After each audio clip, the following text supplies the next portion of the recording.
যে মানুষটাকে নিয়ে, যে ভাইটাকে নিয়ে তোমরা এত হাসি ঠাট্টা খিল্লি করেছো, এত এত ট্রোল করেছো, সেই ভাইটাই আজকে ত্রিপুরার বন্যা পরিস্থিতিতে কন্টেন্ট ক্রিয়েটর হিসাবে বাপন নন্দী ব্লগ 1 লাখ টাকার অর্থ সামগ্রী সাহায্যের হাত বাড়িয়ে দিয়েছেন বন্যায় ক্ষতিগ্রস্ত অসহায় মানুষদের জন্য।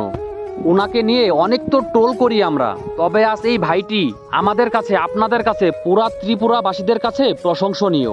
অনেক অনেক ধন্যবাদ ভাই তোমাকে, এই পরিস্থিতিতে অসহায় মানুষগুলোর পাশে থাকার জন্য। নিজে না খেয়ে না ঘুমিয়ে অবিরাম পরিশ্রম করে যাচ্ছে এই অসহায় মানুষগুলোর জন্য। এদেরকে ঘরে বসে হাসি ঠাট্টা খিল্লি না করে পারলে উৎসাহিত করেন।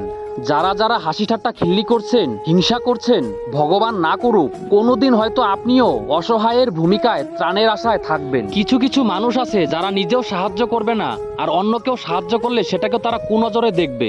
কত টাকা দিয়েছে সেটা বড় কথা নয়, বিপদের সময় যে পাশে দাঁড়িয়েছে এটাই তো অনেক বড় মহান কাজ। ঈশ্বরের কাছে প্রার্থনা করব ভাই, সবসময় তুমি ভালো থেকো আর এভাবেই বিপদে অসহায় লোকের পাশে থেকো।